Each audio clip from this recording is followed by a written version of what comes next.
ആരാന്ന് പറഞ്ഞു? ആരാ പറഞ്ഞു കൊടുക്കുന്നു? നിങ്ങൾക്ക് ഇമോഷണൽ ആയിട്ട് വളരെ കണക്റ്റഡ് ആയിട്ടുള്ള ആരോ നിങ്ങളെ വിട്ട് പിരിഞ്ഞിട്ടുണ്ട്. ഏതോ ഒരു വ്യക്തി നിങ്ങൾക്ക് വീണ്ടും കാണണമെന്ന് ആഗ്രഹമുള്ള ഒരു വ്യക്തിയെ നിങ്ങളിപ്പോ എസ്തപ്പാനിലൂടെ കാണാൻ പോവാണ്. എസ്തപ്പാനെ നിങ്ങൾ ആ വ്യക്തിയായിട്ടായിരിക്കും കാണാൻ പോകുന്നത്. ഇനി കണ്ണൂർ നോക്കുമ്പോൾ നിങ്ങൾക്ക് ഇമോഷണലി കണക്റ്റഡ് ആയിട്ടുള്ള മരണപ്പെട്ട ഒരു വ്യക്തിയായിട്ടായിരിക്കും നിങ്ങൾ കാണുക. പക്ഷെ ഈ കാണുന്നത് എന്തിനാന്ന് വെച്ച് കഴിഞ്ഞാല് ജസ്റ്റ് അവരുമായിട്ട് എന്തെങ്കിലും പറഞ്ഞു തീർക്കാനുണ്ടെങ്കിൽ അത് പറഞ്ഞു തീർക്കാനാണ്. വീണ്ടും വീണ്ടും അത് കാണാൻ വേണ്ടി ശ്രമിക്കാനോ ഇമോഷണലി ഒരു ട്രോമ ക്രിയേറ്റ് ചെയ്യാനൊന്നും ഇത് കാരണമാവില്ല. നിങ്ങൾ ജസ്റ്റ് എസ്തപ്പാനെ ഒന്ന് ആ ഒരു വ്യക്തിയായിട്ട് കാണും.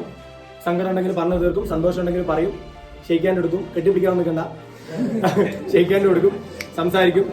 ഇപ്പൊ തന്നെ കണ്ണുന്ന് വെള്ളം വരുന്നുണ്ട്, കണ്ണുനീര് വരുന്നുണ്ട്. അത്രയ്ക്ക് ഇമോഷണലി കണക്റ്റഡ് ആയിട്ടുള്ള പേഴ്സൺ ആണ്. You are ready to see that person. സങ്കടപ്പെടുകയൊന്നും വേണ്ട, സങ്കടപ്പെടരുത്.